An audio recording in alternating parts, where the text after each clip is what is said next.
Assalamualaikum semuanya. Apa kabar kalian? Semoga dalam keadaan sehat dan dilancarkan rezekinya oleh Allah. Amin ya robbal alamin. Suatu hari di tengah pasar yang ramai, Abu Nawas bertemu dengan Abu Jahil, seorang yang terkenal keras kepala dan selalu ingin mencari kesalahan orang lain. Kali ini Abu Jahil ingin menguji kecerdasan Abu Nawas dengan pertanyaan aneh dan nyeleneh, berharap bisa mempermalukan Abu Nawas di depan orang banyak. Abu Jahil berkata, "Hai Abu Nawas, aku punya pertanyaan yang mungkin sulit kau jawab. Mengapa ada ayat kursi dalam Al-Quran, tapi tidak ada ayat meja? Bukankah kursi dan meja itu sering ada bersama-sama?" Abu Nawas tersenyum mendengar pertanyaan Abu Jahil yang konyol itu. Ia tahu ini hanyalah upaya Abu Jahil untuk membuat orang tertawa. Tetapi sebagai orang yang cerdas, Abu Nawas sudah siap dengan jawabannya. Abu Nawas kemudian berkata, "Wah, pertanyaanmu menarik sekali Abu Jahil. Tapi sebelum aku menjawab, izinkan aku bertanya padamu. Apakah kau tahu fungsi kursi dan meja itu apa?" Abu Jahil terdiam sejenak, lalu menjawab dengan sedikit bingung. "Tentu saja tahu, kursi untuk duduk dan meja untuk meletakkan barang-barang." Abu Nawas mengangguk, "Betul sekali. Nah, sekarang pikirkan ini. Ayat kursi berbicara tentang kekuasaan Allah yang meliputi langit dan bumi. Kursi ini melambangkan tempat kekuasaan, di mana Allah mengatur seluruh alam semesta. Tapi meja, apa yang dilakukan dengan meja?" Abu Jahil menggaruk-garuk kepalanya, mulai sedikit bingung. Meja? Meja untuk meletakkan barang. Abu Nawas tersenyum lebar. "Nah, itulah bedanya Abu Jahil. Meja hanya dipakai untuk meletakkan sesuatu yang sementara. Sementara ayat kursi melambangkan kekuasaan yang abadi dan tak terbatas.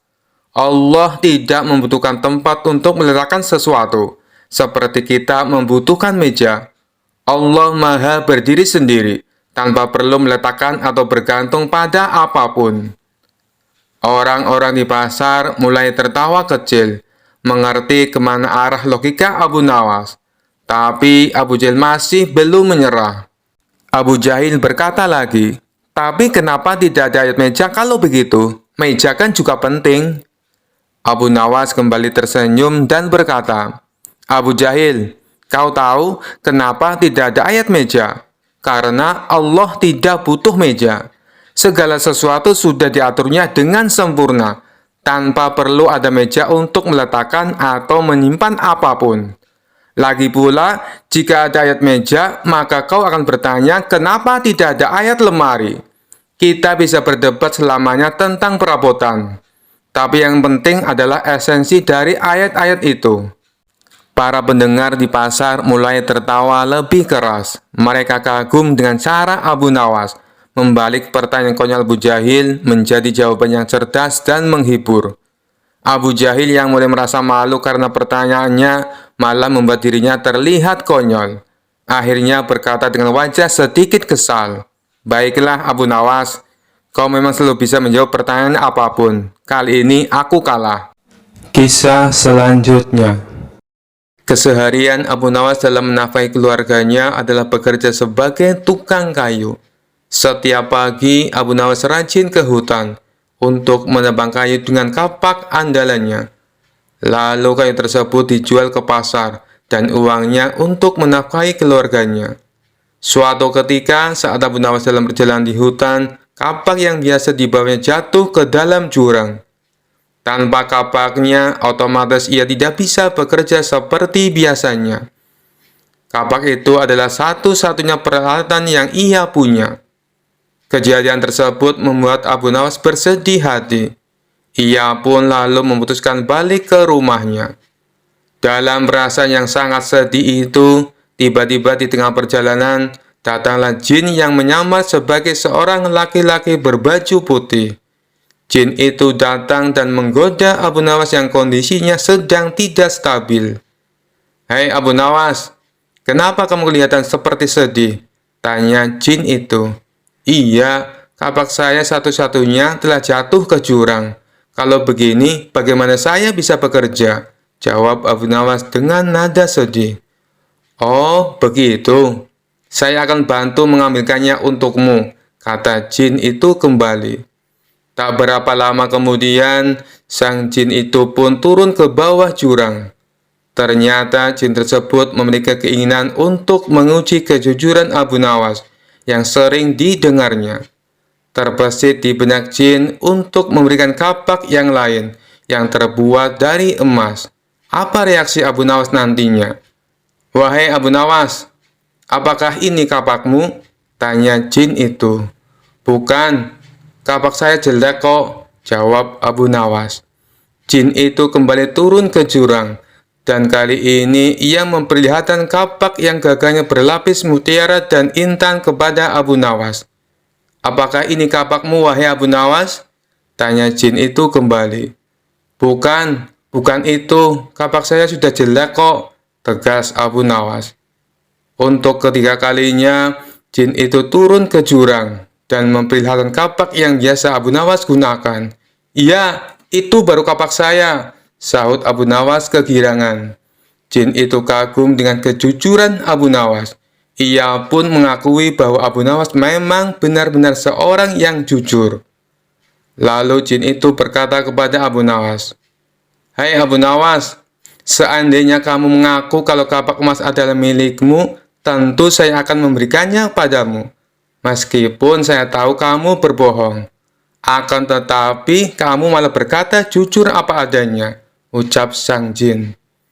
Abu Nawas menjawab, "Saya adalah orang yang selalu bersyukur dengan apa yang saya punya, dan saya tidak mau mengambil sesuatu yang bukan hak saya. Bagiku, kapak jelek itu adalah rezeki yang luar biasa. Karena dengan kapak itulah aku bisa bekerja secara halal dan mendapatkan kayu untuk aku jual," ucap Abu Nawas. "Rasa syukur?" tanya jin itu dengan heran. "Ya, karena rasa syukur itulah yang membuat aku tidak mau mengambil barang yang bukan hak saya dan membuatku senantiasa selalu bersikap jujur," tegas Abu Nawas dengan tersenyum. Jin itu kembali berkata kepada Abu Nawas, "Karena kejujuran dan rasa syukurmu itu, wahai Abu Nawas, maka ketiga kapak ini aku berikan kepadamu," ucap sang jin. Kemudian jin itu pergi meninggalkan Abu Nawas. Sementara Abu Nawas membawa pulang dengan 3 kapak. Kapak jelek yang biasa dia gunakan, kapak yang terbuat dari emas, dan kapak yang gagahnya berlapis mutiara dan intan. Kisah selanjutnya. Pada suatu hari, Baginda Raja dan para menteri tampak sedang berkumpul di istana. Mereka membicarakan ingin kembali menguji kecerdasan Abu Nawas. "Paduka yang mulia, untuk menghadapi Abu Nawas, sebaiknya kita minta bantuan seorang ulama yang ilmunya lebih tinggi dan cerdas," saran salah satu menteri. "Dulu saya pernah melakukannya, tapi ternyata tebakan dari sang ulama dengan mudah dijawab oleh Abu Nawas," balas Baginda Raja. "Begini Paduka, saya punya kenalan ulama dari negeri seberang. Beliau lebih cerdas dan berilmu tinggi. Saya kira dia bisa mengalahkan Abu Nawas," timpal sang menteri. "Baiklah, hadapkan segera ulama itu ke istana," perintah Baginda Raja. Esok harinya, sang menteri mengajak ulama tersebut datang ke istana menghadap Baginda Raja. "Wahai Tuan Syekh, saya membutuhkan bantuan Anda. Apakah Anda bisa membantuku?" kata Baginda Raja. "Siap Paduka yang mulia. Kiranya bantuan apakah yang bisa hamba berikan?" tanya sang ulama. "Adakah kamu punya pertanyaan sulit yang jawabannya tidak mudah ditebak?" kata Baginda Raja. "Oh, itu saya punya. Tebakan yang sampai saat ini belum ada yang bisa menjawabnya. Maukah Padukaku beritahu?" balas sang ulama. "Ya, beritahu saya. Apa tebakannya?" sahut Baginda Raja. Apa yang lebih jahat dari setan? Kata sang ulama. Bukankah setan adalah makhluk yang paling jahat? Tapi kenapa kau bilang ada yang lebih jahat? Tanya Baginda Raja heran. Katanya Paduka butuh tebakan. Jawab saja Paduka. Kalau bisa berarti Paduka seorang yang pandai, ujar sang ulama. Pertanyaan ini belum pernah aku dengar sebelumnya, dan pasti Abu Nawas tak akan bisa menjawabnya, pikir Baginda Raja. Bisakah kau beritahu aku apa jawabannya? Pinta Baginda Raja kepada sang ulama. Maaf Paduka yang mulia, tapi saya tidak akan memberitahu kepada siapapun, balas sang ulama. Baiklah, pertanyaanmu memang aneh dan sulit dijawab, ucap Baginda Raja. Masih ada satu pertanyaan lagi, sahut sang ulama. Apa itu? Tanya Baginda Raja. Perkara apa yang orang miskin punya dan dibutuhkan oleh orang kaya? Kata sang ulama memberitahu. Sejenak Baginda Raja terdiam. Namun setelah sekian lama berpikir, ia tak kunjung menemukan jawaban. Kalau pertanyaan dibalik, tentu akan mudah dijawab.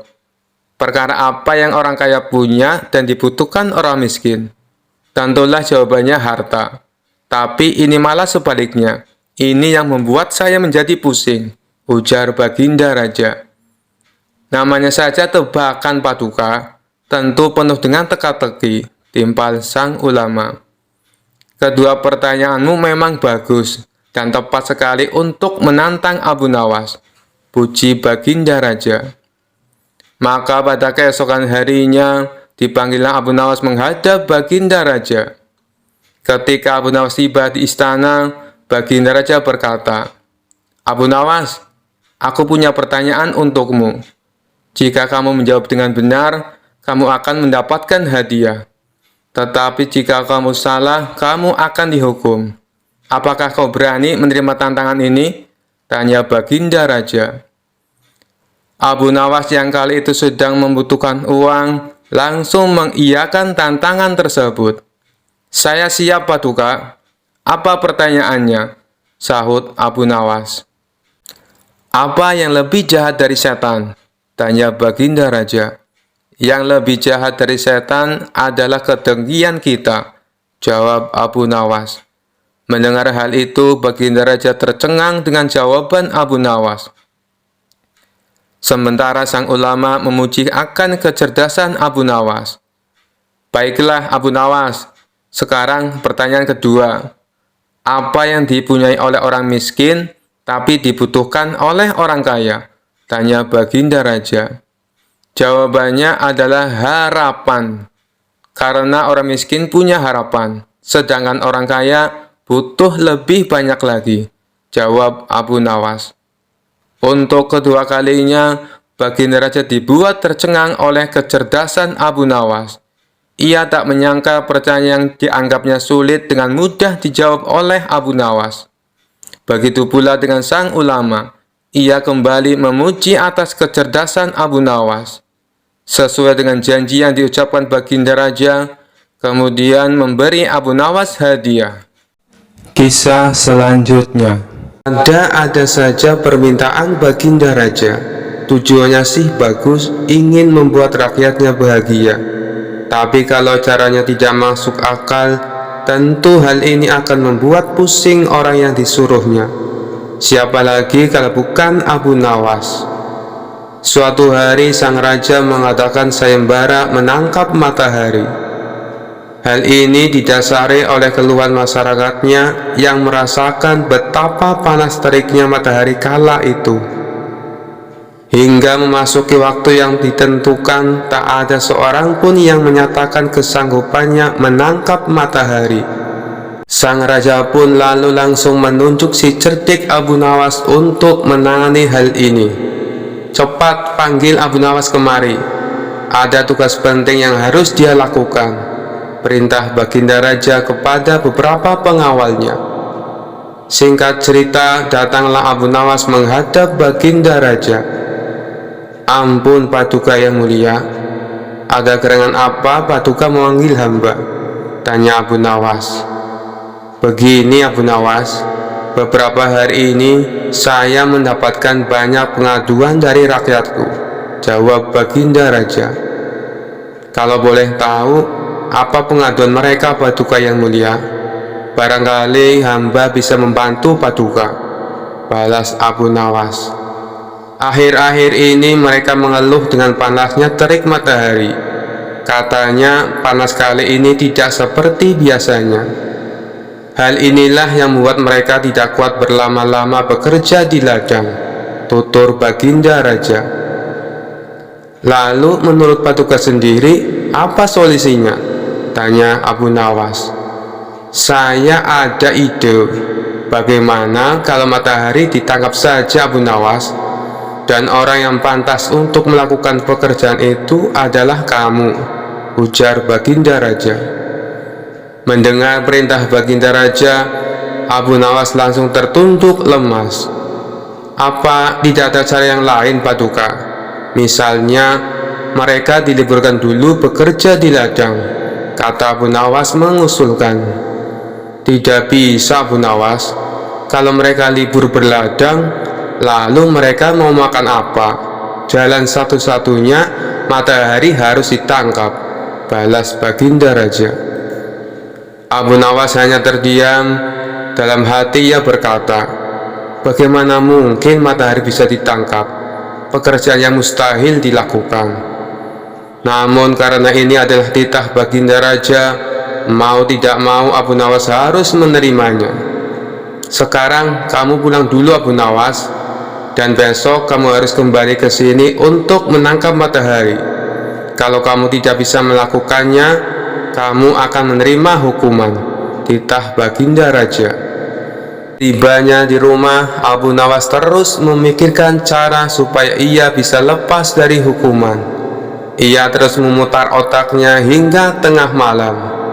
Lebih baik aku sholat isya dulu, nanti aku malah ketiduran, pikir Abu Nawas. Ia pun lalu menuju kolam untuk mengambil air wudhu. Saat ia hendak mengambil air, bayangan dirinya ada dalam air tersebut. Disitulah akhirnya Abu Nawas mendapatkan ide. Aku menemukan jalan keluarnya, ucap Abu Nawas kegirangan. Esok paginya dengan wajah ceria, Abu Nawas pergi ke istana menghadap Baginda Raja. Hei Abu Nawas, apakah kamu sudah siap menangkap matahari? Tanya Baginda Raja. Saya sudah siap, Paduka, tapi saya minta disediakan peralatan untuk menangkapnya, jawab Abu Nawas. Apa yang kau butuhkan? Katakan padaku, balas Baginda Raja. Saya minta ember yang berisi air dan juga kantong besar yang tidak bocor, pinta Abu Nawas. Setelah peralatan dipersiapkan, Abu Nawas mengajak salah satu menteri ke tengah lapangan. Kamu lihatkan matahari itu? Kata Abu Nawas sambil menunjuk bayangan matahari yang berada di dalam ember berisi air. Sekarang akan aku masukkan ke dalam kantong ini, ucap Abu Nawas sambil memasukkan air yang berada di dalam ember. Sang menteri lantas menghadap pada sang raja untuk mengkonfirmasi kebenaran pekerjaan yang sudah dilakukan oleh Abu Nawas. Sang raja tentu belum percaya, sebab panas matahari masih terasa menyengat. Baiklah, sekarang perintahkan pada Abu Nawas untuk membungkus matahari itu dan bawakan kepadaku, titah Baginda Raja pada menteri yang menghadapnya. Abu Nawas lalu menghampiri Baginda Raja dengan membawa kantong berisi air. Paduka yang mulia, mataharinya sudah aku bungkus dalam kantong ini, tutur Abu Nawas. Hei Abu Nawas, coba kamu lihat keluar, mataharinya masih ada, dan aku juga masih merasakan panasnya, sanggah Baginda Raja tak percaya. Benar yang mulia, tapi sesungguhnya itu matahari kedua, timpal Abu Nawas. Yang benar saja kamu, hanya ada satu matahari di dunia ini, sahut Baginda Raja. Paduka Raja memang benar. Jadi ketika matahari berhasil saya tangkap, dunia menjadi gelap gulita. Lalu Allah langsung menggantikannya dengan matahari yang baru, ujar Abu Nawas. Baginda Raja kemudian memastikan apakah isi kantong besar tersebut berisi matahari atau bukan. Ia pun membuka kantong tersebut. Ternyata isinya hanya air. "Mana mataharinya, Abu Nawas? Kamu jangan mengerjai saya," hardik Baginda Raja. "Duka, membukanya jangan di dalam ruangan, karena matahari paling tidak suka dengan ruangan tertutup. Pasti dia tidak akan menampakkan dirinya," jawab Abu Nawas beralasan. "Maksudnya bagaimana, Abu Nawas?" tanya Baginda Raja. "Matahari hanya mau menampakkan dirinya kalau dia melihat ada saudaranya di atas," ujar Abu Nawas. Lalu Abu Nawas mengajak Baginda Raja ke tengah lapangan dengan membawa kantong yang berisi air. "Nih, saya buka kantongnya, Baginda. Tuh kan ada mataharinya," tutur Abu Nawas sambil menunjukkan kepada Baginda Raja. Baginda Raja hanya bisa geleng-geleng kepala dengan kecerdikan Abu Nawas. Kisah selanjutnya. Dikisahkan ada saudagar yang sangat dermawan. Setiap hari ia selalu menyantuni fakir miskin dan anak-anak yatim. Dengan kelebihan inilah, kemanapun dia pergi selalu ditemani kerabat serta para tetangga. Suatu hari saat bersama kawannya, saudagar kaya raya itu terlihat murung, seperti tengah memikirkan sesuatu. Melihat perilaku tidak biasa tersebut, salah seorang temannya bertanya, "Wahai kawan, apa yang kau pikirkan? Kenapa terlihat sedih?" Ujar salah seorang teman kepada saudagar itu. "Selama ini, dimanapun berada, aku selalu ditemani orang-orang. Apakah nanti, ketika aku meninggal, ada yang mau menemaniku di kuburan?" kata saudagar itu. Mendengar jawaban tersebut, semua kawannya terdiam. Sebab mana mungkin ada yang mau menemani mayat di kuburan. Ternyata kegelisahan saudagar tersebut terus menghampiri sepanjang hari. Akhirnya dia menulis surat wasiat. "Barang siapa yang mau menemaniku selama 40 hari di dalam kubur setelah aku mati nanti, aku akan beri warisan separuh dari harta peninggalanku." Lalu ditanyakan hal itu kepada anak-anaknya untuk menjaganya di dalam kubur nanti. "Mana mungkin kami sanggup menjaga ayah, karena saat itu ayah sudah menjadi mayat," ujar anak-anak saudagar yang menolak permintaan itu. Keesokan harinya, si saudagar memanggil semua kerabat yang terdiri dari kakak dan adiknya. Namun, lagi-lagi permintaan dia ditolak karena dianggap tidak wajar. "Mana ada orang yang sanggup melakukan itu, meskipun setengah dari hartamu diberikan," kata para kerabat menjelaskan. Dengan perasaan sedih, saudagar tersebut memerintah ajudannya untuk mengadakan sayembara ke seantero negeri. Sayembara tersebut berisi, barang siapa yang berani menemaninya selama 40 hari di dalam kubur saat ia meninggal, maka akan diberi setengah harta dari kekayaannya. Tidak lama sayembara itu diumumkan, sang saudagar pun meninggal dunia. Kuburannya dihias megah dengan segala perlengkapan. Di saat bersamaan, Abu Nawas mendengar sayembara itu.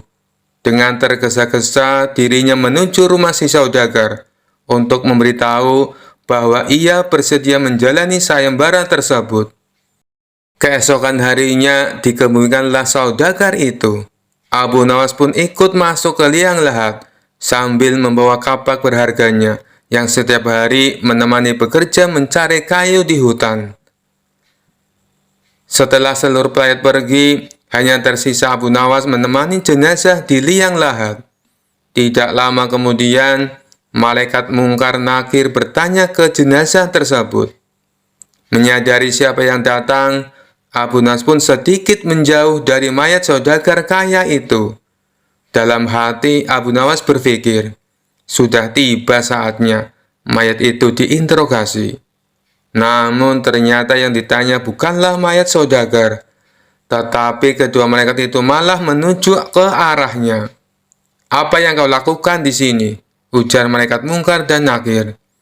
"Aku sedang menemani mayat ini selama 40 hari untuk mendapatkan setengah harta warisannya," jawab Abu Nawas. "Apa saja harta yang kau miliki?" tanya kedua malaikat lagi. "Hartaku hanya kapak ini," jawab Abu Nawas lagi. Ternyata kedua malaikat itu terus bertanya, sampai pada pertanyaan, "Di mana kau mendapatkannya?" "Aku membelinya," jelas Abu Nawas. Dari sanalah setiap hari Abu Nawas ditanya seputar kapak dan pekerjaannya. Di hari ke-40, kedua malaikat itu datang kembali dan bertanya seputar kapak tersebut. Sebelum menjawab, Abu Nawas sudah membuka pintu kubur itu. Di luar ternyata sudah ada kerabat saudagar tersebut. Abu Nawas yang berlari sambil berteriak pun berkata, "Kalian ambil saja semua harta warisannya, karena aku sudah tidak menginginkannya." Mereka semua heran atas sikap Abu Nawas. Sesampainya di rumah, Abu Nawas berkata kepada istrinya, "Aku sudah tidak menginginkan harta warisan dari mayat itu." "Kenapa kau talak? Padahal kau sudah menyelesaikan tugas, dan itu menjadi hakmu," ujar sang istri. Abu Nawas pun menceritakan pengalamannya di dalam kubur, yang bertemu malaikat Mungkar dan Nakir, yang terus bertanya seputar kapaknya selama 40 hari. Padahal itu adalah harta satu-satunya. Bagaimana kalau dia memiliki harta banyak? Berapa pertanyaan nantinya? Kisah selanjutnya. Kala itu sejumlah penduduk Baghdad berkumpul di depan istana Khalifah Harun al-Rasyid. Sebagian berteriak dan meminta agar Abu Nawas ditangkap. Para penduduk protes karena baliho raksasa milik Abu Nawas yang dipasang di depan rumahnya berbunyi, "Dijual cepat matahari Baghdad, siapa cepat dapat bonus anak unta." Penduduk lainnya merasa panik dan kasak-kusuk di depan istana. Mereka takut sekaligus bingung. Jika matahari Baghdad dijual, bagaimana mereka bisa hidup?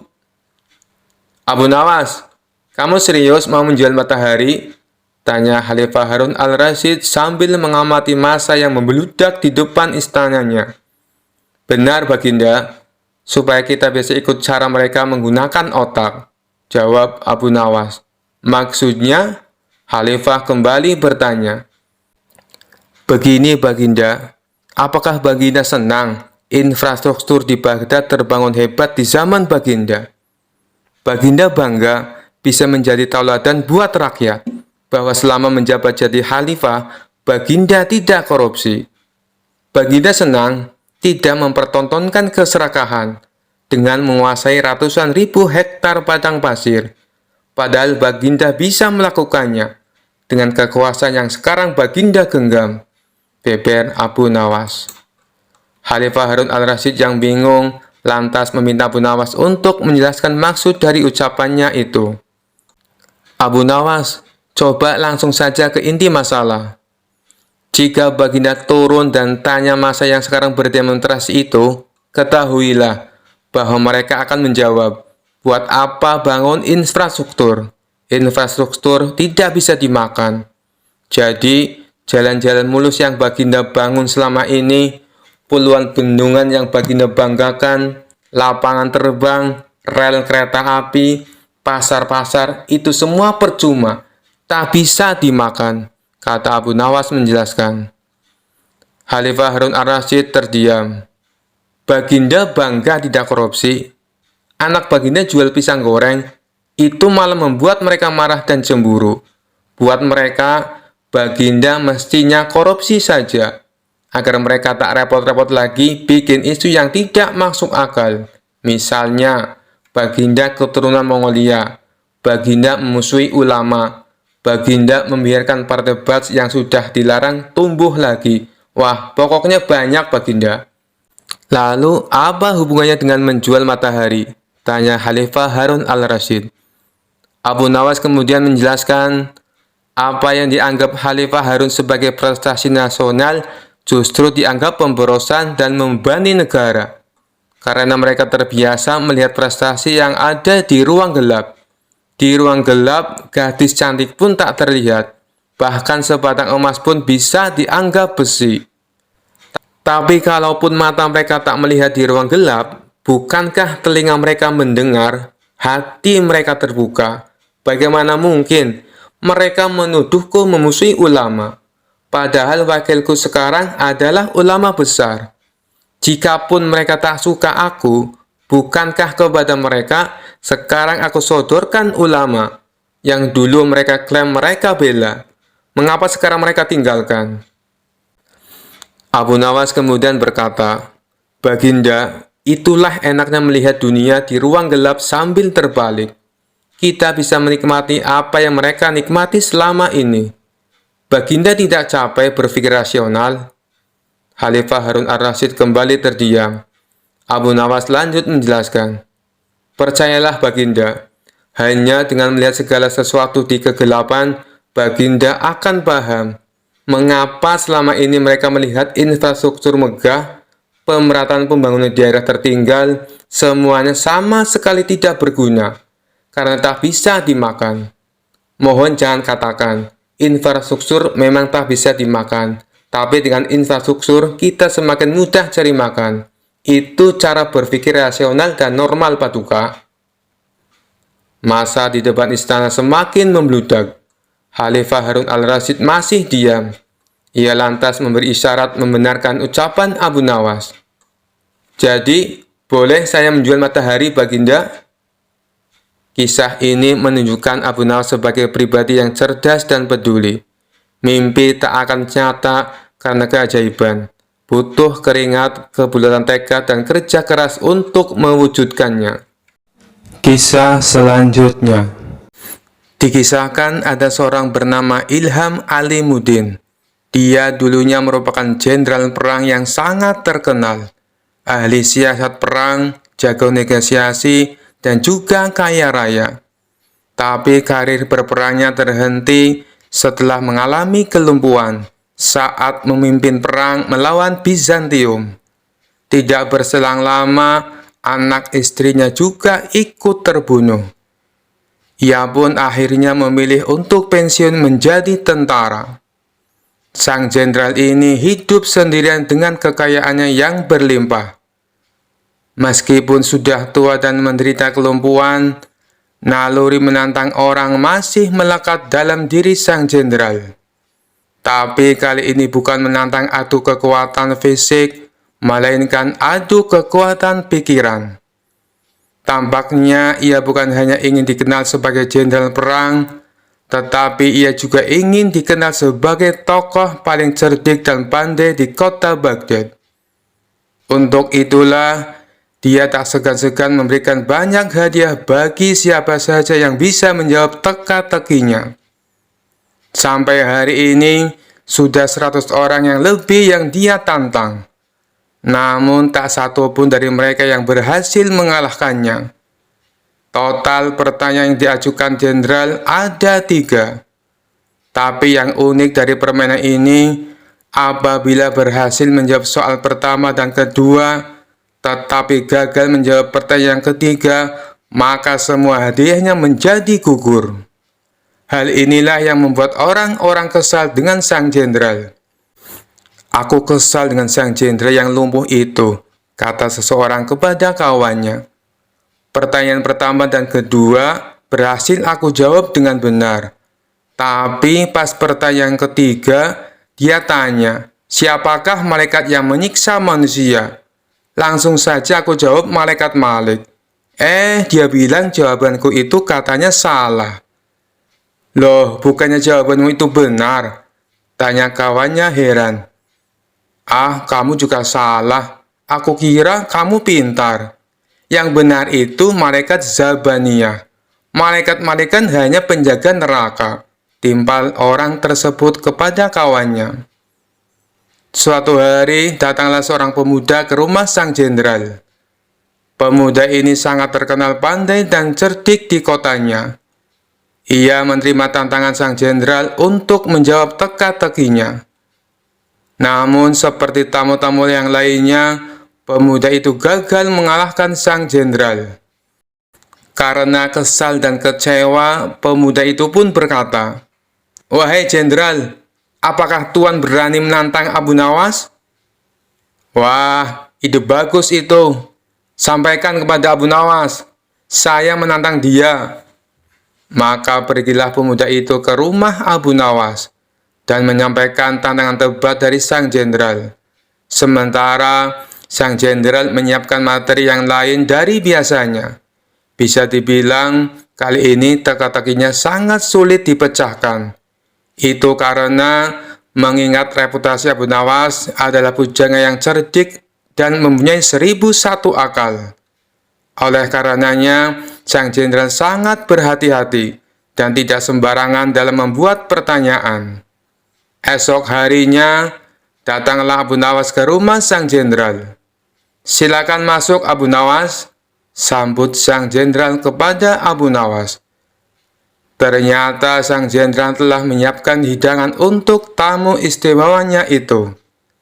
Setelah selesai makan dan minum, sang jenderal tanpa basa-basi mengutarakan niatnya. "Begini Abu Nawas, saya ada 3 pertanyaan untuk kamu.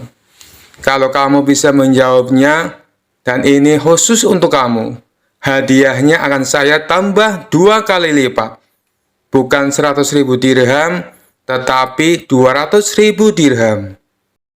Abu Nawas langsung terperanjat dengan hadiah yang ditawarkan oleh sang jenderal. "Namun ada syaratnya Abu Nawas. Kalau kamu tidak bisa menjawab semua pertanyaanku, sebagai hukumannya kamu harus berpidato di depan umum. Kalau aku adalah orang yang paling pintar di kota Baghdad," ucap sang jenderal kepada Abu Nawas. Tanpa menunggu lama, Abu Nawas langsung mengiyakan tawaran sang jenderal. "Baiklah Abu Nawas, sekarang kita mulai saja," sahut sang jenderal.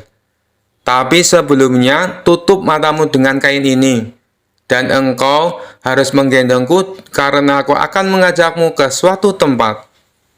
Maka dengan mata tertutup kain, Abu Nawas menggendong sang jenderal. Kemudian, sang jenderal mengajak Abu Nawas ke tempat peternakan unta miliknya, di mana tempat itu tidak pernah dimasuki oleh orang lain. "Berhenti Abu Nawas," kata sang jenderal. "Pertanyaan pertama, katakan apa yang ada di hadapanmu," tanya sang jenderal. "Ini gila. Mana mungkin saya tahu dengan keadaan mata tertutup," pikir Abu Nawas. Tapi dengan cekatan, Abu Nawas langsung menjawab, "Di depan saya ada peternakan unta, Tuan Jenderal." Sang jenderal pun kaget. Bagaimana mungkin Abu Nawas bisa tahu? Padahal peternakan untanya tidak pernah dimasuki oleh orang lain. Mereka pun lalu melanjutkan perjalanan. Sang jenderal tetap digendong oleh Abu Nawas. 1 jam kemudian, sang jenderal berkata, "Berhenti Abu Nawas. Sekarang, katakan padaku, apa yang ada di hadapanmu?" Sejenak Abu Nawas berpikir. Ia pun lalu menjawabnya, "Di depan saya ada sungai. Di sekitarnya ada pohon tin dan pohon zaitun," jawab Abu Nawas. Sang jenderal kembali dibuatnya kaget. Bagaimana mungkin Abu Nawas bisa menjawabnya dengan tepat? Dia pasti mempunyai ilmu sihir, pikir sang jenderal. "2 pertanyaan sudah kamu jawab dengan benar," ujar sang jenderal. "Mari kita lanjutkan perjalanan untuk pertanyaan terakhir," ajak sang jenderal. Sang jenderal kemudian menuntun Abu Nawas melewati gurun, hingga sampailah mereka berdua ke tempat pelacuran yang terletak di tengah-tengah padang pasir. "Berhenti Abu Nawas. Sekarang katakan padaku, apa yang ada di hadapanmu?" tanya sang jenderal. Abu Nawas tidak langsung menjawab. Ia berkonsentrasi penuh. Kemudian pelan-pelan dia menjawab, "Di depan saya ada wanita telanjang, Tuan Jenderal." Sang jenderal pun kaget bukan main. Semua pertanyaannya bisa dijawab dengan tepat oleh Abu Nawas dengan mata tertutup.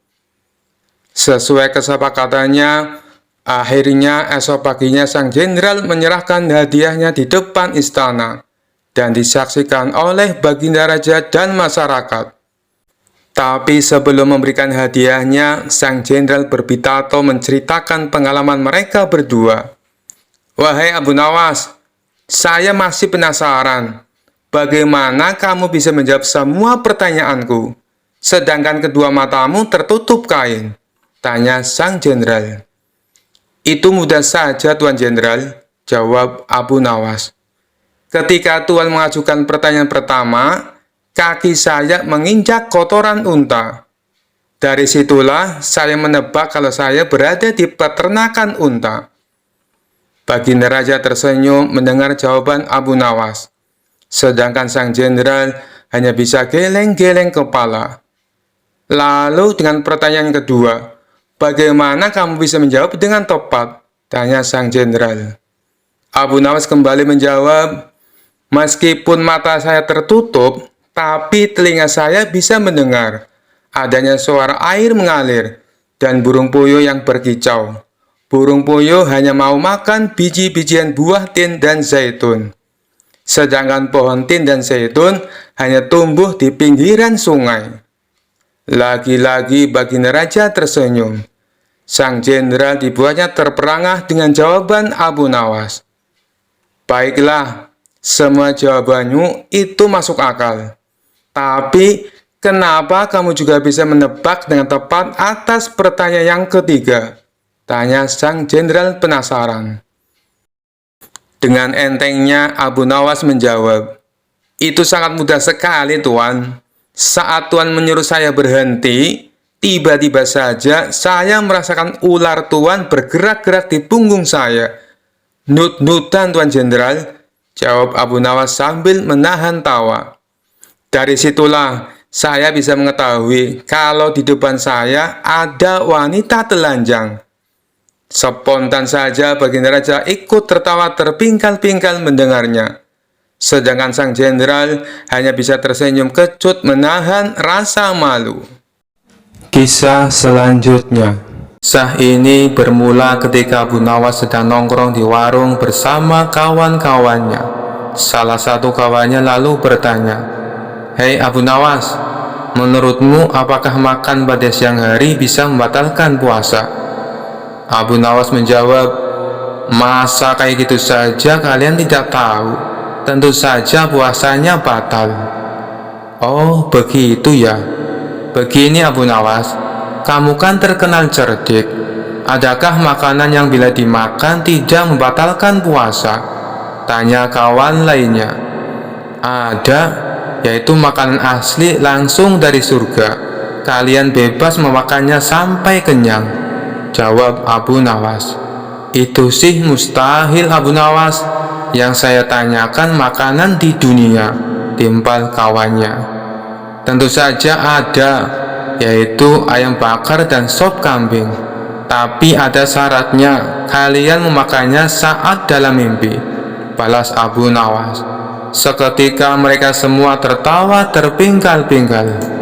Rupanya saat Abu Nawas berkata demikian, terdengar oleh salah satu menteri istana yang kebetulan melintas di tempat itu. Ia pun segera melaporkannya kepada Baginda Raja. "Paduka yang mulia, Abu Nawas telah berfatwa yang melanggar syarat Islam," kata sang menteri memberitahu. "Apa yang dia katakan?" tanya Baginda Raja. "Dia bilang makan saat di siang hari di bulan puasa tidak membatalkan puasa," lapor sang menteri. "Kurang ajar Abu Nawas, dia berani mempermainkan hukum agama Islam," geram Baginda Raja. Ternyata sang menteri telah salah paham karena yang ia dengar tidak seutuhnya. "Paduka yang mulia, saya punya cara untuk membuktikan kesesatan Abu Nawas. Dengan begitu, Paduka bisa langsung menghukumnya," kata sang menteri. "Oh iya, memangnya apa rencanamu?" tanya Baginda Raja. Saya akan pura-pura mati dan suruh Abu Nawas untuk sholat jenazah. Biasanya orang yang beraliran sesat sholatnya pasti berbeda dengan ajaran agama Islam, ujar sang menteri. Baik, saya setuju, sahut Baginda Raja. Pada keesokan harinya, rencana pun disusun dengan matang. Lalu dipanggillah Abu Nawas ke istana. Beberapa pengawal istana lalu mendatangi rumahnya. "Tuan Abu, Anda diperintah datang ke istana," kata salah satu pengawal. "Ada kepentingan apa?" tanya Abu Nawas. "Tuan Menteri meninggal dunia dan Tuan Abu disuruh datang untuk melayat," jawab si pengawal. "Meninggal dunia? Kalau tidak salah, kemarin saya lihat dia melintas di depan warung. Saat itu saya sedang ngobrol dengan kawan-kawanku, jadi saya tidak terlalu menghiraukannya. Ajal manusia memang tidak ada yang tahu," ujar Abu Nawas. "Benar Tuan Abu, saya sendiri juga heran. Padahal kemarin saya lihat dia melaporkan Tuan Abu kepada Baginda Raja karena dianggap beraliran sesat. Tapi sehari setelahnya dia ternyata meninggal dunia," timpal si pengawal. "Sesat? Sesat bagaimana maksudnya?" tanya Abu Nawas terkejut. "Tuan Menteri bilang kalau Tuan Abu menghalalkan makan di siang hari saat bulan puasa," kata si pengawal memberitahu. "Ya sudahlah, orangnya juga sudah mati. Ayo kita ke sana sekarang," ajak Abu Nawas.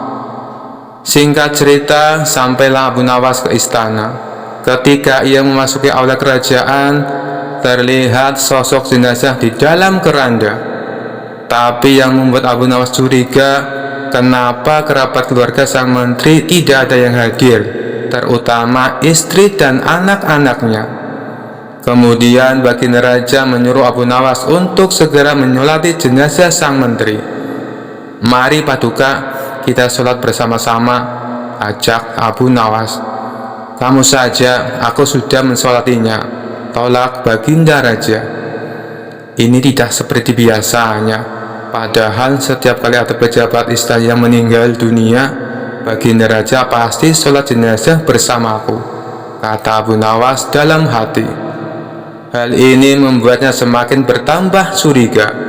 Pasti ada sesuatu yang tidak beres, pikir Abu Nawas. Akhirnya Abu Nawas pun sholat jenazah sendirian.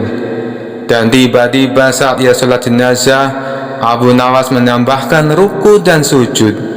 Setelah selesai menjalani sholat jenazah, Baginda Raja pun kemudian berkata, "Hei Abu Nawas, kenapa kau menambah ruku dan sujud? Itu menyalahi aturan agama." Dengan entengnya Abu Nawas membalas, "Saya tahu Paduka, tapi dosa menteri ini sangat banyak. Dosanya tidak akan terampuni kalau cara sholat jenazahnya biasa saja. Coba Paduka Raja pikirkan, dia telah memfitnah saya beraliran sesat, padahal dia tidak mendengarnya secara utuh." Kemudian Abu Nawas menjelaskan duduk permasalahan yang sebenarnya. Mendengar hal itu, Tuan Menteri yang berpura-pura mati langsung bangkit berdiri.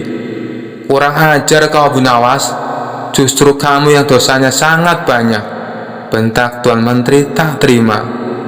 "Lihatlah Paduka, jenazahnya hidup kembali," teriak Abu Nawas sambil berlari berpura-pura ketakutan.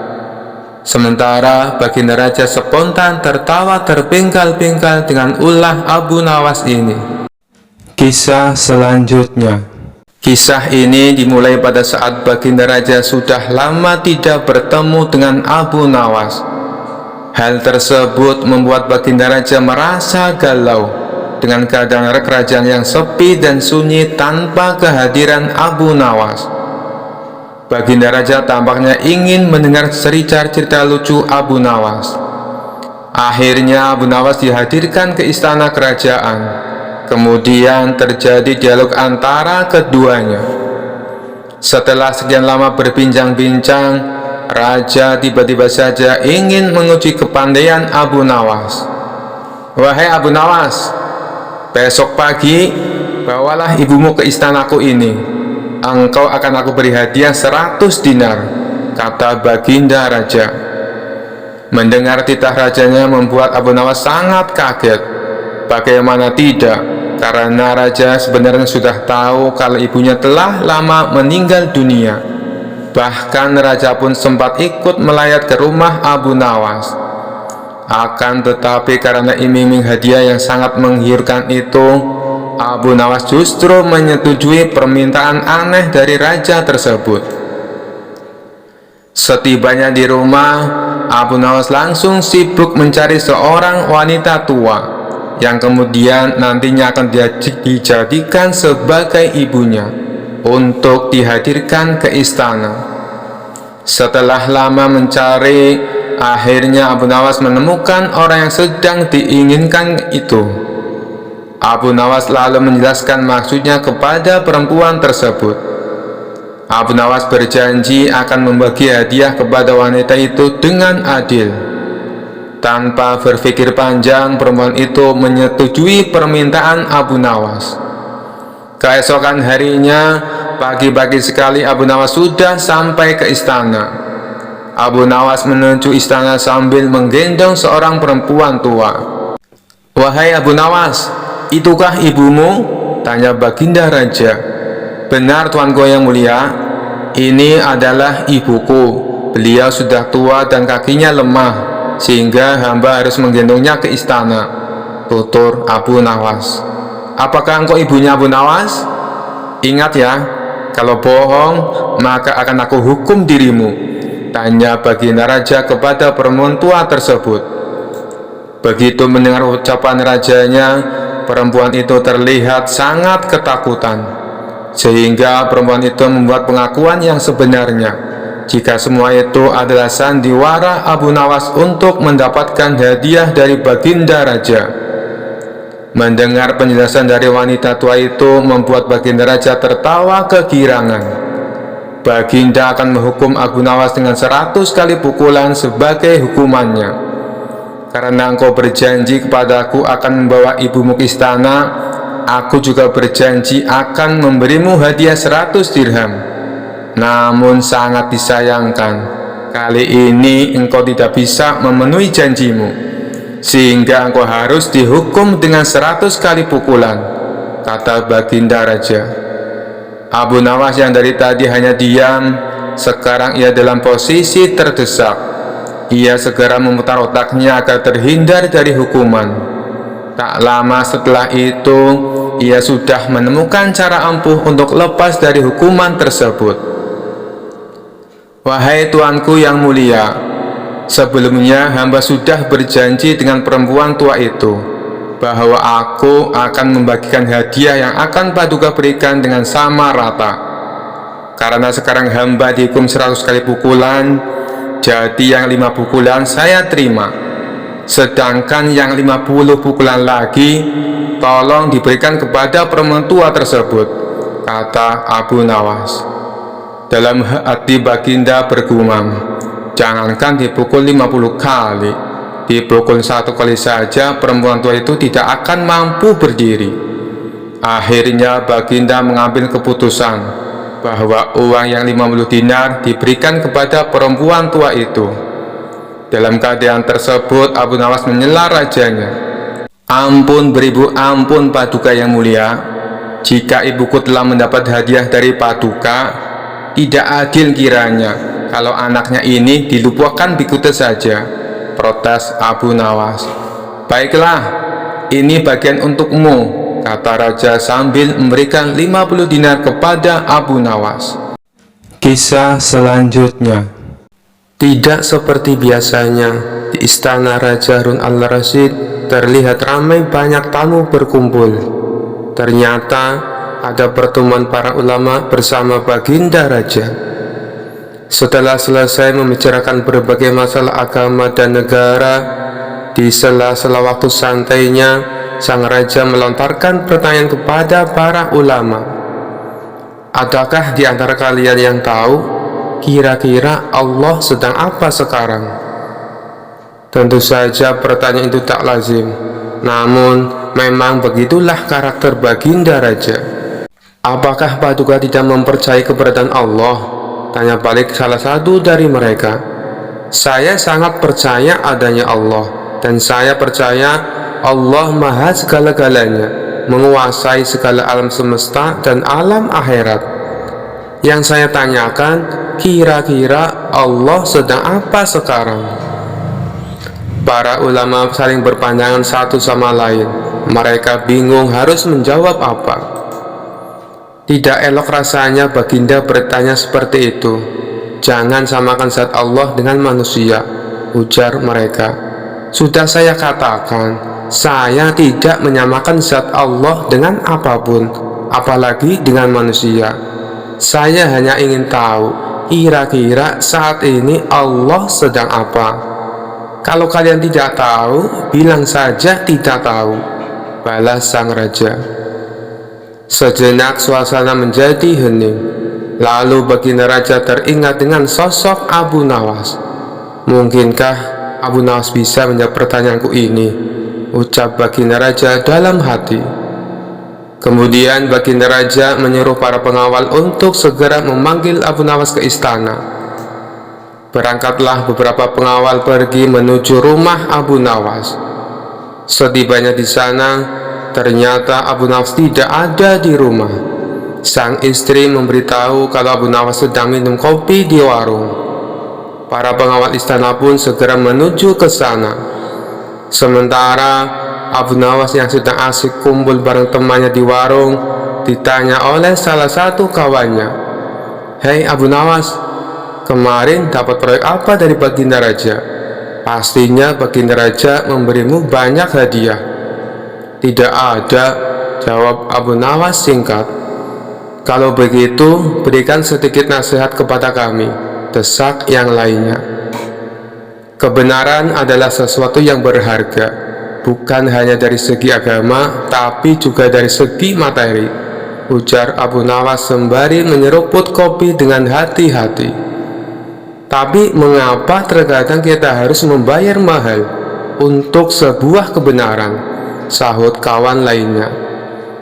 Abu Nawas menjelaskan, "Coba kalau engkau perhatikan, mahalnya harga sesuatu dipengaruhi oleh kelangkaannya. Makin langka sesuatu itu, maka makin mahallah harga sesuatu tersebut." Semua orang dalam warung mengangguk-angguk. "Benar juga apa yang kamu katakan, Abu Nawas," ujar salah satu dari mereka. Belum lagi Abu Nawas menghabiskan kopinya, tiba-tiba datang beberapa orang pengawal istana. "Abu Nawas, kamu dipanggil untuk menghadap Baginda Raja sekarang." Dengan pakaian seadanya, Abu Nawas pun pergi ke istana bersama beberapa pengawal kerajaan. Setibanya di istana, terlihat tampak beberapa ulama sedang berkumpul.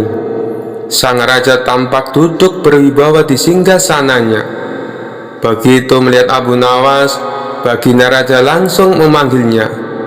"Sini ke depan, Abu Nawas," titah Baginda Raja. Abu Nawas pun segera merapat ke depan setelah mengucapkan salam kepada para ulama. Belum lagi Abu Nawas duduk sempurna, tanpa basa-basi, Baginda bertanya kepada Abu Nawas, "Ini para ulama yang ada di sini, tidak ada yang bisa menjawab pertanyaan saya. Saya ingin menguji kecerdasanmu.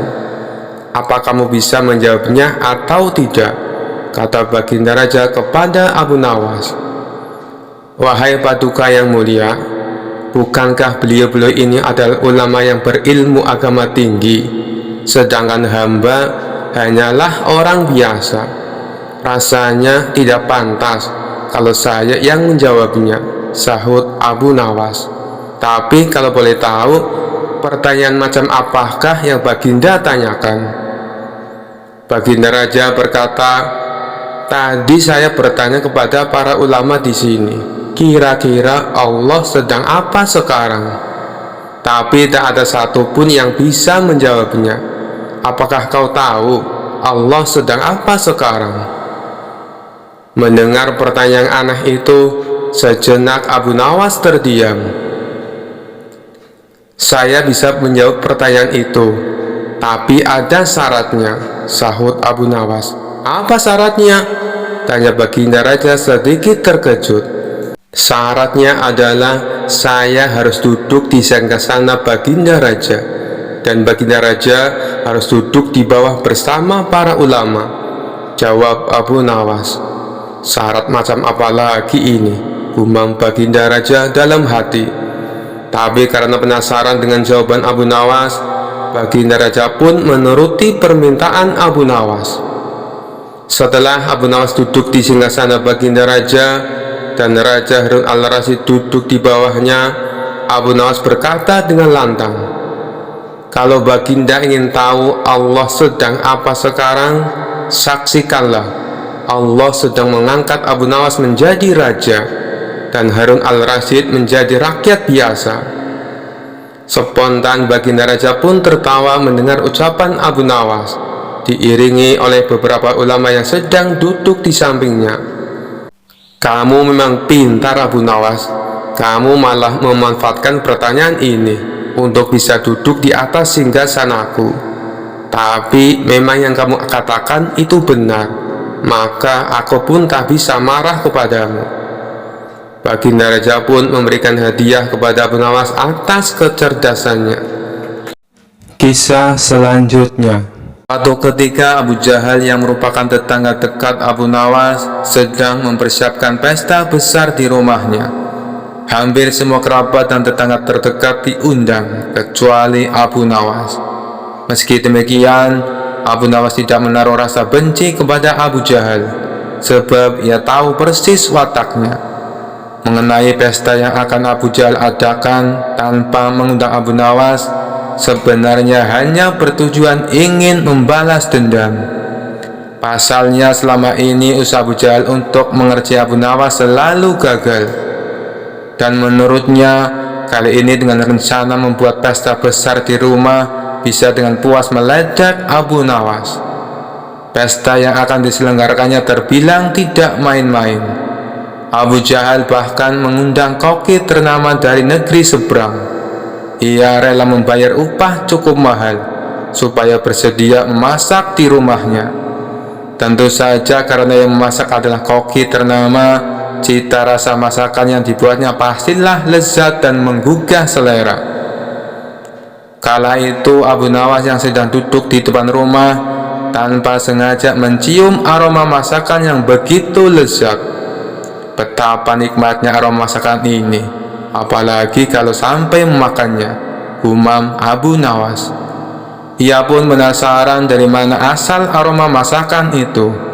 Abu Nawas lalu berjalan menelusuri mencari asal bau masakan yang lezat tersebut. Dan ternyata berasal dari rumah Abu Jahal yang sedang mempersiapkan pesta. Melihat kehadiran Abu Nawas di rumahnya, terbesit di benak Abu Jahal untuk meledaknya. Tapi ternyata itu tidak jadi dilakukan, sebab Abu Jahal mendapatkan ide yang lebih konyol. "Abu Nawas, ngapain kamu di situ?" teriak Abu Jahal. Abu Nawas yang sedang asik menghirup aroma masakan langsung kaget mendengar teriakan Abu Jahal. "Tidak ngapa-ngapain, Abu Jahal," sahutnya. "Kamu jangan bohong, Abu Nawas. Kurang ajar, kamu pasti sedang mencuri bau masakanku," timpal Abu Jahal. Namun Abu Nawas tidak menghiraukan Abu Jahal. Ia memilih balik ke rumah. Tapi ketika baru saja melangkah, Abu Jahal langsung menghalanginya. "Tunggu, kamu tidak boleh pergi seenaknya. Kamu harus membayar bau masakan yang kamu curi," bentak Abu Jahal. Perkataan Abu Jahal ini sempat membuat Abu Nawas heran dan terkejut. "Apa? Bayar?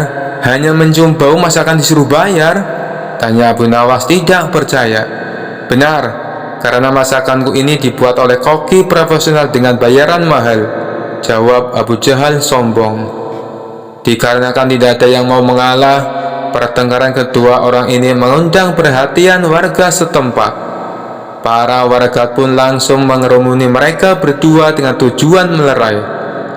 Sudah, begini saja, daripada kalian ribut di sini, lebih baik masalah ini kalian bawa ke pengadilan. Biar Tuan Hakim yang menentukan siapa yang benar dan siapa yang salah. Saran dari salah seorang warga. Baik, saya tidak takut. Ayo kita ke rumah Tuan Hakim, tantang Abu Jahal. Maka keduanya pun diantar warga pergi menuju rumah Tuan Hakim. Ada masalah apa ini? Tanya Tuan Hakim. Abu Nawas lalu menceritakan secara detail kronologi masalah yang dialami. Masa sih hanya menjumbo masakan disuruh bayar Tuan Hakim? Ini kan aneh, kata Abu Nawas heran. Abu Jahal tidak mau kalah berargumen. Tuan Hakim, bila seseorang mengambil sesuatu milik orang lain, sedangkan orang lain itu tidak ikhlas, bukankah itu namanya mencuri? Tanya Abu Jahal. Benar, orang tersebut bersalah dan bisa dituntut hukuman, jawab Tuan Hakim. Nah, begitu juga dengan hamba Tuan Hakim. Di rumah hamba sedang memasak makanan lezat, dan Abu Nawas ini telah menghirup aroma masakan yang berasal dari rumah hamba, sedangkan hamba tidak ikhlas. Tuan Hakim, bukankah itu termasuk perbuatan mencuri? Tanya Abu Jahal lagi. Oleh karena itu hamba menuntut supaya Abu Nawas membayarnya, kata Abu Jahal melanjutkan. Ada benarnya ucapan Abu Jahal, tapi masa iya hanya gara-gara mencium masakan harus disuruh bayar, pikir Tuan Hakim. Sementara Abu Nawas melihat gelagat Tuan Hakim yang tampak kebingungan menangani masalah ini. Abu Nawas tahu kalau Tuan Hakim adalah orang yang bijak, tapi karena pintarnya Abu Jahal dalam mengolah kata, membuat Tuan Hakim jadi kebingungan. Begini saja Tuan Hakim, hamba mengaku bersalah dan hamba bersedia membayar, ujar Abu Nawas. Tapi Abu Nawas, apa kamu yakin? Tanya Tuan Hakim merasa tidak tega. Ya Tuan Hakim, hamba tidak keberatan, jawab Abu Nawas. Baiklah Abu Jahal, berapa Abu Nawas harus membayarmu? Tanya Tuan Hakim. 100 dinar Tuan Hakim, jawab Abu Jahal. 100 dinar? Yang benar saja kamu, tanya Tuan Hakim terkejut. Hamba serius Tuan Hakim, masakan yang baunya dicium Abu Nawas itu hidangan yang mahal. Belum lagi koki yang masak sengaja didatangkan dari negeri seberang. Bayarannya sangat mahal. Jadi wajar kalau hamba menuntut ganti rugi 100 dinar, balas Abu Jahal. Bagaimana Abu Nawas? Apakah kamu bersedia? Tanya Tuan Hakim kepada Abu Nawas. Dengan tersenyum Abu Nawas menjawab, hamba bersedia Tuan Hakim, tapi hamba minta izin pulang ke rumah untuk mengambil uang 100 dinar, pinta Abu Nawas. Abu Nawas lalu dipersilakan pulang untuk mengambil uangnya. Enak kau Abu Nawas, kali ini aku berhasil mengerjaimu, dan aku juga mendapatkan uang 100 dinar, kata Abu Jahal dalam hati penuh kegirangan. Tidak berapa lama kemudian Abu Nawas kembali dengan membawa uang 100 dinar. Tuan Hakim, kantong yang hamba bawa ini isinya koin emas berisi 100 dinar. Tapi sebelumnya hamba ingin memperlihatkan kepada Tuan Hakim supaya benar-benar percaya kalau uang di dalam kantong ini berjumlah 100 dinar, tutur Abu Nawas. Abu Nawas lalu memberikan kantongnya kepada Tuan Hakim dan disuruh menghitung jumlahnya. Setelah selesai menghitung, Tuan Hakim pun mengembalikan kepada Abu Nawas. Benar Abu Nawas, uangnya berjumlah 100 dinar, ucap Tuan Hakim. Kemudian Abu Nawas menggoyang-goyangkan kantong tersebut hingga terdengar suara gemerincing kepingan uang yang berasal dari kantong miliknya. Hai Abu Jahal, apakah kau mendengar suara kepingan uang ini? Tanya Abu Nawas. Ya, aku mendengarnya. Sini, berikan uangnya kepadaku, pinta Abu Jahal tidak sabar. Bukannya barusan aku sudah memberimu, kenapa malah minta uang ini? Ujar Abu Nawas. Mana, sepeser pun aku belum menerimanya, protes Abu Jahal. Agar keributan tidak terjadi lagi, Tuan Hakim lalu menengahi. Maksudnya bagaimana Abu Nawas? Aku tidak mengerti, tanya Tuan Hakim. Begini Tuan Hakim, yang hamba curikan bau masakan, bukan masakannya. Jadi hamba membayarnya pakai suara duitnya saja, bukan duitnya, kata Abu Nawas menjelaskan. Mendengar itu, Tuan Hakim pun manggut-manggut membenarkan ucapan Abu Nawas. Bagaimana Abu Jahal? Apakah kau keberatan? Tanya Tuan Hakim. Abu Jahal hanya terdiam. Ia tidak menyangka Abu Nawas bisa sampai secerdik itu. Dia pun kecewa karena gagal mendapatkan uang 100 dinar. Baiklah, aku rasa kasus ini sudah selesai dan ditutup, pungkas Tuan Hakim. Lagi-lagi Abu Jahal kalah oleh Abu Nawas. Kisah selanjutnya diceritakan Abu Nawas dan istrinya diundang oleh Baginda Raja untuk jamuan makan malam dalam rangka memperingati perkawinan emas sang raja. Karena diundang dalam acara itu, maka Abu Nawas dan istri tercinta yang cantik jelita mempersiapkan segala sesuatunya, mulai dari baju, perhiasan, dan harum-haruman. Kemudian Abu Nawas berkata kepada istrinya, "Istriku, hari ini kita harus tampil beda dari sebelumnya untuk menghargai undangan dari Baginda Raja. Berhias dan percantiklah dirimu, wahai istriku. Delima merahku yang cantik buat semua para tamu undangan dan raja terkesima." Mendengar pujian dari Abu Nawas, istrinya hanya tersenyum malu. Memang istrinya Abu Nawas terkenal dengan kecantikannya, tapi disembunyikan oleh cadar dan kerudung. Singkat cerita, Abu Nawas dan istrinya tiba di gerbang istana dan disambut oleh pengawal dan Perdana Menteri, kemudian diantar ke tempat perjamuan malam yang sudah dihadiri oleh para tamu undangan, termasuk Baginda Raja beserta keluarga kerajaan. Kemudian Raja langsung berdiri menyambut kedatangan Abu Nawas dan istrinya, serta mempersilahkan mengambil tempat di samping Raja.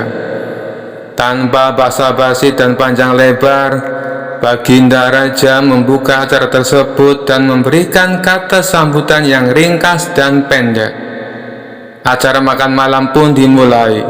Karena acara makan malam diadakan di luar istana, tepat di aula pertemuan, sehingga angin malam yang sepoi-sepoi langsung bisa menerpa para tamu undangan. Acaranya meriah dan penuh canda tawa dari para tamu undangan. Tanpa diduga-duga, tiba-tiba cuaca mulai berubah dan angin mulai bertiup agak kencang. Tanpa disengaja, hembusan angin menerpa cadar dari istrinya. Hal itu membuat wajah istrinya Abu Nawas tersingkap dan terbuka. Para tamu undangan termasuk Raja melihat wajah dari sang istri. Semua orang terkesima tanpa terkecuali. Raja pun terkagum-kagum dibuatnya. Dengan cekatan dan sigap, Abu Nawas menutup cadar istrinya yang terbuka tadi. Raja masih terkesima, dan dengan senyum kecil Raja berbisik halus ke telinga Abu Nawas. "Ternyata engkau menyimpan mutiara Baghdad, Abu Nawas." Kemudian Abu Nawas membalas bisikan Raja, "Justru karena mutiara, makanya saya sembunyikan dari tangan-tangan jahil yang tidak bertanggung jawab." Mendengar jawaban itu, wajah Baginda Raja berubah kemerah-merahan dan menahan malu. Singkat cerita, acara makan malam pun selesai. Para tamu undangan satu persatu meninggalkan aula pertemuan, hingga yang tertinggal hanya Baginda Raja dan Abu Nawas beserta istrinya. Kemudian Abu Nawas pun pamit kepada Raja, tapi langkahnya ditahan oleh Baginda Raja karena ada yang mau dibicarakan dengan Abu Nawas. Abu Nawas mencium gelagat aneh dari sang Raja. Setelah berbicara sebentar dengan sang Raja, Abu Nawas pun pamit. Sesampainya di rumah, Abu Nawas menceritakan hal tersebut kepada istrinya. Isi dari pembicaraan tadi, Raja ingin berkunjung ke rumah Abu Nawas. Istrinya pun menangkap pembicaraan suaminya tersebut dengan melihat dari gaya bicaranya. Dalam hati Abu Nawas agak resah dan bingung, karena raja ternyata menaksir istrinya, meskipun raja tidak mengucapkan secara langsung. Kemudian Abu Nawas berunding dengan istrinya cara menghadapi sikap raja yang agak doyan kawin ini. Setelah lama mencari jalan keluarnya, akhirnya Abu Nawas menemukan ide cemerlang untuk memberikan pelajaran kepada sang raja. Abu Nawas pun menceritakan idenya tersebut kepada istrinya. Singkat cerita, akhirnya hari yang dinanti pun telah tiba. Raja berkunjung ke rumah Abu Nawas ditemani beberapa pengawal dan menteri. Abu Nawas pun menyambut kedatangan raja dengan senyum-senyum. Kemudian mempersilakan duduk dan mencicipi makanan. Raja kagum dengan hidangan yang disajikan oleh Abu Nawas karena bentuk kue yang indah-indah dan cantik-cantik. Abu Nawas pun mempersilakan raja dan tamu yang lainnya untuk mencicipi kue yang telah disajikan. Raja dengan lahapnya menyantap makanan, mulai dari bentuk yang biasa sampai bentuk yang luar biasa. Apa saja yang melihatnya pasti akan menjamah dan mencicipinya. Ketika asik-asiknya raja menikmati kue tersebut, ada yang aneh dari kue tersebut. Raja pun memanggil Abu Nawas dan bertanya, "Hai Abu Nawas, dari bahan apa engkau buat kue ini? Rasanya hampir sama semua, padahal ada banyak kue dan bentuknya pun cantik-cantik." Abu Nawas pun tersenyum. "Baginda Raja, bahan kuenya dari buah labu," sambil berbisik halus di telinga sang raja. "Intinya semua sama saja rasanya, meskipun bentuk dan rupanya berbeda-beda, tapi rasanya ya laku juga." Mendengar itu raja tersentak kaget, dan dia menyadari kekeliruan yang dibuatnya selama ini. Sekian dulu perjumpaan kita kali ini. Sampai bertemu lagi di kisah-kisah selanjutnya. Terima kasih yang sudah subscribe dan setia menonton channel ini. Wassalamualaikum warahmatullahi wabarakatuh.